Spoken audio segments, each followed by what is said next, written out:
Hello students, मैं आपका अपना जय कुमार आया हूं फिर से एक बार आपसे कुछ बातें करने। कौन सी बातें करने? क्लास की बातें करने, क्योंकि हम लोग लेक्चर में मिल रहे हैं तो ऑब्वियसली बात है क्लास की बातें करेंगे। अभी इस समय हम लोगों ने बहुत सारी बातें किया, एनटीए के बारे में बात किया, नीट के बारे में बात किया, वो सारी वीडियोस आप जाकर के देख सकते हैं। अभी हम लोग अब पढ़ने के मोड पे वापस लौटते हैं इस क्लास में। इस क्लास में हम लोग आईयूपीएससी के बारे में ही थोड़ा सा आगे चर्चा करेंगे। हम लोगों ने लगभग सभी फंक्शनल ग्रुप के ऊपर डिपेंडेंट होने वाले क्वेश्चंस के बारे में देख लिया है। अगर आपने वो वीडियोस नहीं देखी हैं तो आप जाकर के उसको देखिए।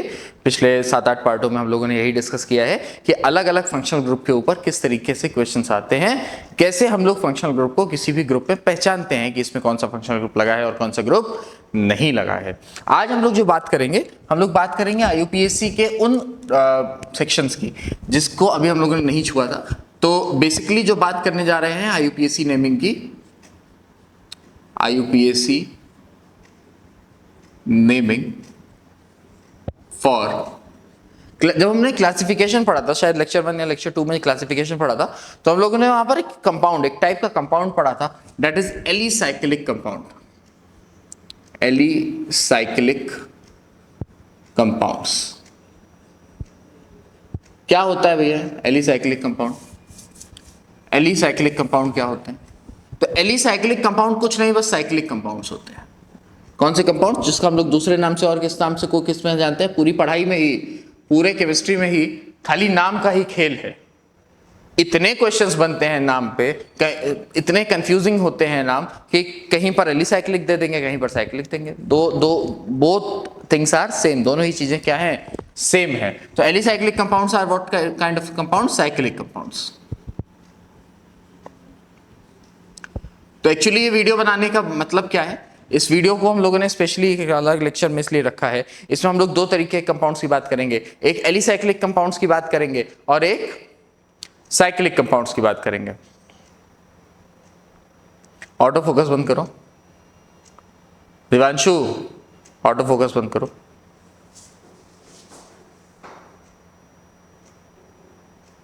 हाँ, तो एरोमेटिक कंपाउंड्स की बात करेंगे और एलिसाइक्लिक कंपाउंड्स की बात करेंगे। एरोमेटिक कंपाउंड्स क्या होते हैं ये भी आगे देखते हैं। एलिसाइक्लिक कंपाउंड हम लोगों ने देखा, साइक्लिक कंपाउंड्स होते हैं जब अपन रूल बना रहे थे। कौन सा रूल बना रहे थे? Primary prefix, secondary prefix, word root, इस तरीके वाला जब हम लोग रूल्स बना रहे थे तो हम लोगों ने रूल्स में क्या देखा था?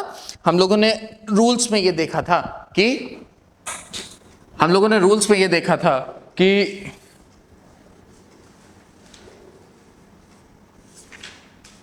जो प्राइमरी प्रीफिक्स है, प्राइमरी प्रीफिक्स है,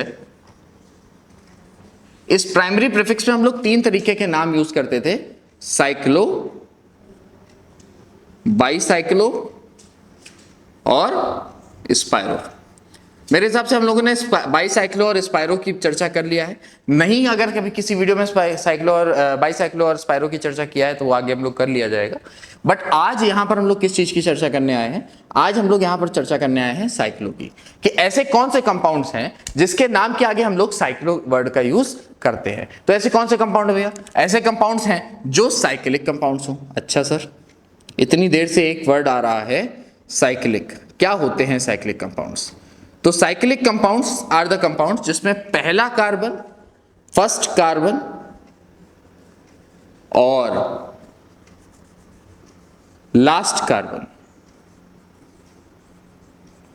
जिसमें पहला कार्बन और लास्ट कार्बन आपस में क्या कर रहे हो? बॉन्डिंग कर रहे हो। आपस में क्या कर रहे हो? बॉन्डिंग कर रहे हो।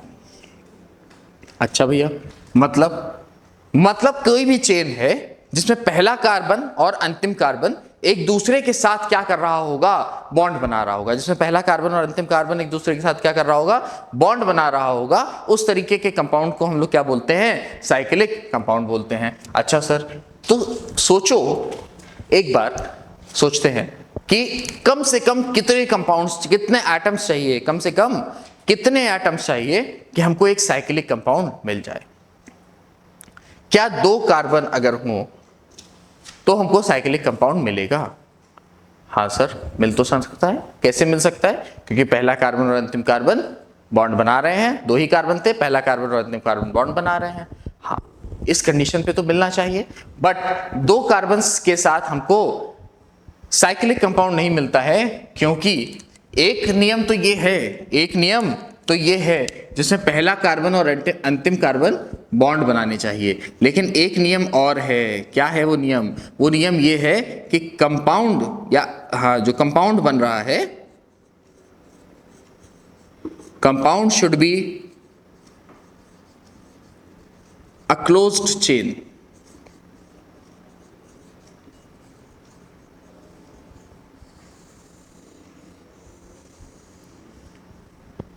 जब क्लोज्ड चेन होगी तो अपने आप ये कंडीशन फुलफिल हो जाएगी कि पहला कार्बन और अंतिम कार्बन बॉन्ड बना रहा हो। हाँ सर, ठीक है, देखते हैं। तो क्लोज्ड चेन मिनिमम कितने कार्बन से बन सकती है? क्लोज्ड चेन जो है वो मिनिमम 3 कार्बन से बन सकती है। देखते हैं कैसे। अगर 1 है, 2 है, 3 है, तो ये आपस में अगर बॉन्डिंग करेंगे तो हम लोग देख रहे हैं, इसमें हम लोग देख सकते हैं कि पहला कार्बन और अंतिम कार्बन बॉन्ड बना रहे हैं, पहला कार्बन और अंतिम कार्बन बॉन्ड बना रहे हैं, पहला कार्बन और अंतिम कार्बन बॉन्ड बना रहे हैं। इन शॉर्ट यहां पर सभी एक दूसरे के साथ बॉन्ड बना रहे हैं।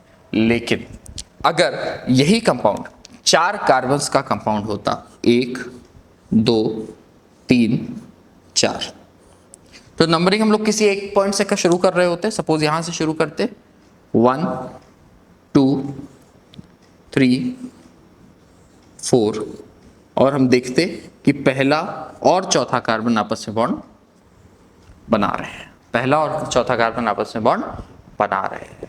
इसका मतलब अपने को जो minimum number of carbons required है किसी भी साइक्लिक कंपाउंड के लिए, जो minimum numbers of compounds required है किसी भी साइक्लिक कंपाउंड के लिए, वो कितने हैं?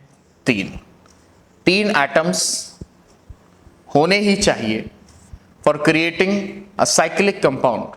इसमें कोई शक वाली बात नहीं है। साइक्लो एल्केन, अब एक वर्ड आता है साइक्लो एल्केन। साइक्लो एल्केन का जनरल फॉर्मूला क्या होता है? CnH2n। क्या होता है? CnH2n। अच्छा सर, क्या ये फॉर्मूला हम लोगों ने कहीं पर देखा है? बिल्कुल देखा हुआ है।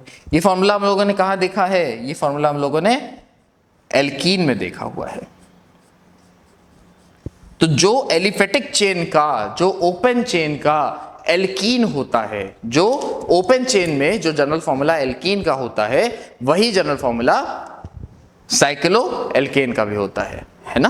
तो इसका कुछ रिलेशन है, वो हम लोग आइसोमेरिज्म में देखें तब आसान रहेगा। देख, यहां के लिए हम लोग का यही है कि साइक्लो एल्केन का फॉर्मूला होता है CnH2n, और उसका कारण यही है कि पहला कार्बन और अंतिम कार्बन बॉन्ड बना रहे होते हैं, पहला कार्बन और अंतिम कार्बन बॉन्ड बना रहे होते हैं, तो वो दोनों हाइड्रोजन्स हट जाते हैं। इसीलिए जब एल्केन का जो जनरल एल्केन का फॉर्मूला है वो क्या है?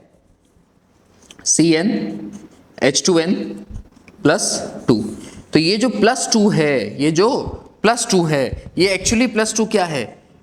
ये एक्चुअली +2 यही वाला हट जाता है, ये 2 हाइड्रोजन्स हट जाते हैं, और CnH2n जो बचता है ये हमारा साइक्लो एल्केन का फॉर्मूला हो जाता है। इसमें कोई दिक्कत नहीं है। अच्छा सर, नाम लिखा जाए, 1-2 का नाम लिख के भी तो देख लिया जाए ना, नाम कैसे लिखा जाता है, तब तो ये बात क्लियर होगी। तो नाम देख लेते हैं। सपोज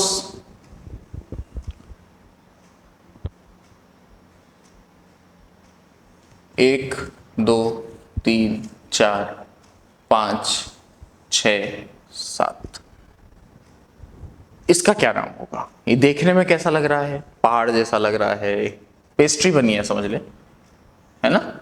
इसका क्या नाम होगा? तो कहीं से भी एक जगह से नंबरिंग शुरू करते हैं। 1 2 3 4 5 6 7, क्या नाम होगा इसका? नॉर्मल है, 7 कार्बन है, हेप्ट आएगा, सारे सिंगल बॉन्ड है, एन आएगा, लेकिन साइक्लिक चेन है इसलिए साइक्लो आएगा। तो क्या नाम हो जाएगा? Cyclo heptane. कोई दिक्कत वाली बात नहीं है। बाकी के जितने भी आईयूपीएससी के नियम हैं, जितने भी हम लोगों ने रूल्स पढ़े हुए हैं पीछे कि पेरेंट चेन कैसे कंसिडर करते हैं, नेमिंग कैसे करते हैं, फलाना फलाना फलाना ब्ला ब्ला ब्ला ब्ला, बहुत सारे रूल्स पढ़े हुए हैं, वो सारे रूल्स इसमें भी एप्लीकेबल होते हैं। जितने भी हम लोगों ने रूल पढ़े हैं वो सारे रूल्स इसमें भी एप्लीकेबल होते हैं। इसमें कोई शक और संशय वाली बात नहीं है, पक्की बात। हाँ, कुछ केसेस में साइक्लिक ग्रुप को ब्रांच के तौर पे या सब्स्टिट्यूएंट के तौर पे भी देखा जाता है। वो केस कौन से हैं? वो केस तब होता है जब जो साइक्लिक ग्रुप पे लगी हुई चेन है, या तो उसमें नंबर ऑफ कार्बन्स ज्यादा हैं, या फिर उस नंबर ऑफ कार्बन्स के साथ कुछ ऐसा ग्रुप भी लगा हुआ है जो डायरेक्ट साइक्लिक चेन में नहीं लगा हुआ है ना। जैसे कोई सब्स्टिट्यूएंट हो सकता है, कोई फंक्शनल ग्रुप हो सकता है ना। Let's see.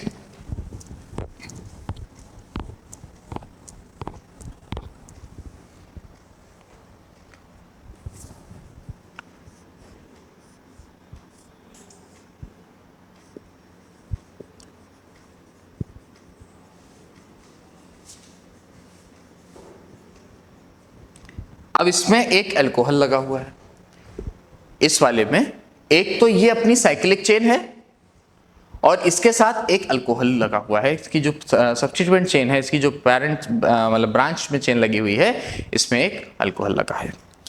तो सिंपल सी बात है, अपन पेरेंट चेन किसको कंसीडर करेंगे?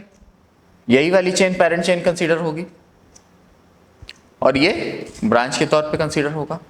ये ब्रांच के तौर पे कंसीडर होगा, सब्स्टिट्यूएंट के तौर पे कंसीडर होगा। नंबरिंग कहां से होगी?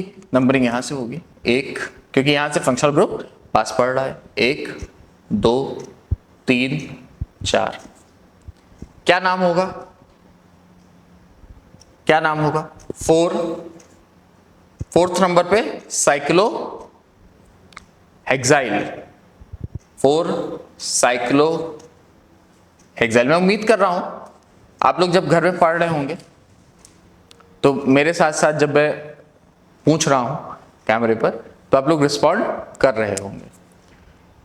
बिल्कुल ऑफलाइन वाला माहौल अगर आपको अपने घर में क्रिएट करना है और अनुशासन के साथ पढ़ाई करनी है तो आपको अपने घर में इस बात को सुनिश्चित करना पड़ेगा कि जब मैं यहां से कुछ पूछ रहा हूं या यहां से कुछ बोल रहा हूं तो आप उधर से रिस्पॉन्ड कर रहे हो।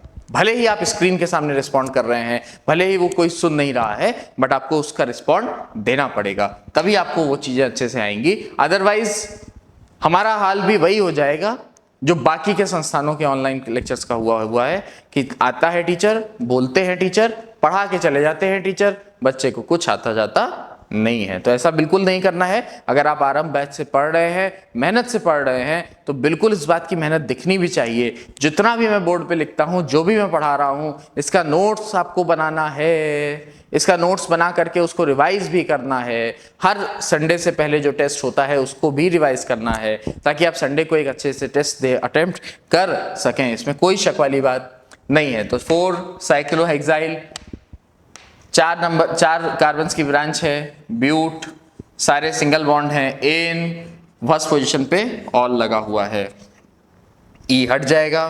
फाइनल नाम क्या बनेगा? फाइनल नाम बनेगा 4 साइक्लो हेक्साइल ब्यूटेन 1 ऑल। इसमें कोई दिक्कत वाली बात नहीं है, बहुत आसान सी चीज थी ये। इसके बाद मेरे हिसाब से आप लोगों को मैंने बहुत सारे क्वेश्चन साइक्लिक कंपाउंड्स को ऑलरेडी करा रखे हैं। नहीं कराए हैं तो इसके नीचे वर्कशीट दी हुई है, वर्कशीट जा करके सॉल्व करिए, है ना। अगर इसके नीचे आपको वर्कशीट नहीं मिलती है तो टेलीग्राम पे चले जाइए, टेलीग्राम चैनल पे आपको वर्कशीट मिल जाएगी। थोड़ा सा हम लोग आगे बढ़ते हैं। साइक्लिक ग्रुप की बात हो गई है, अब हम लोग बात करेंगे किसकी? एरोमेटिक ग्रुप की, है ना। तो आगे बढ़ते हैं। यह यूपीएससी नेम ऑफ एलिसाइक्लिक के बाद अभी ये एरोमेटिक कंपाउंड्स।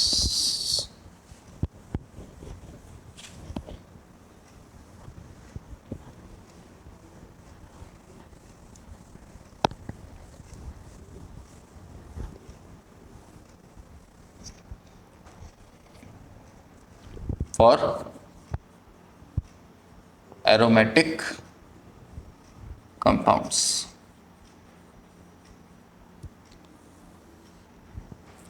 क्या होता है भाई एरोमेटिक कंपाउंड? तो अभी तो हाइड्रोकार्बन हम लोगों ने नहीं पढ़ा है, हाइड्रोकार्बन पढ़ेंगे तो ज्यादा अच्छे से समझ में आएगा। बट अगर बेसिक सी बात करें तो एरोमेटिक कंपाउंड्स, अगर बेसिक की बात करें तो एरोमेटिक कंपाउंड्स वो कंपाउंड्स होते हैं जिसमें हमको अल्टरनेटिव डबल बॉन्ड देखने को मिलता है। पहला नियम। दूसरा नियम हकल्स रूल फॉलो करते हैं।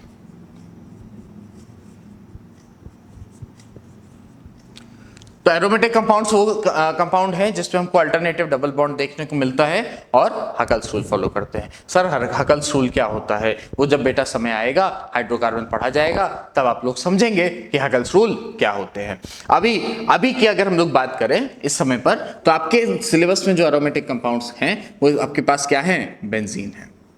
कौन सा है? बेंजीन है।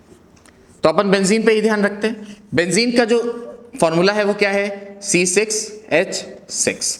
जब C6H6 का हम लोग स्ट्रक्चर बनाने की कोशिश करते हैं तो हमको स्ट्रक्चर कुछ ऐसा दिखता है जिसमें अल्टरनेटिव डबल बॉन्ड होते हैं। इसमें बहुत सारी और बातें हैं जो हम लोग समय के साथ धीरे धीरे आगे पढ़ेंगे। जब अभी GOC पार्ट 2 का हम लोग शुरू करेंगे, रेजोनेंस वगैरह, तो इसको और बहुत अच्छे से पढ़ेंगे।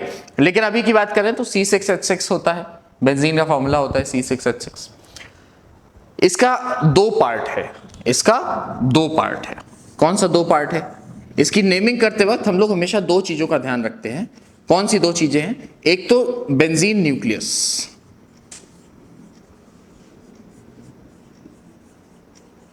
एक बेंजीन न्यूक्लियस और एक साइड चेन्स।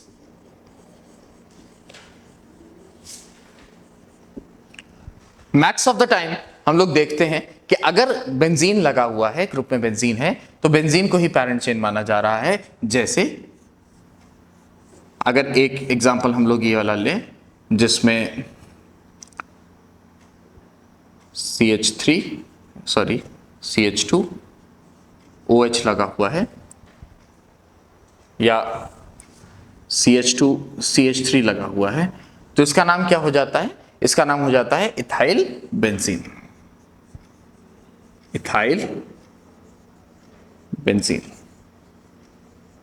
इसमें कोई दिक्कत वाली बात नहीं है। जब साइड चेन देखते हैं तो एक तो हम लोग यहां पर देख रहे हैं, इस नाम में हमको दो पार्ट दिख रहा है। एक है हमारे पास क्या? Benzene nucleus,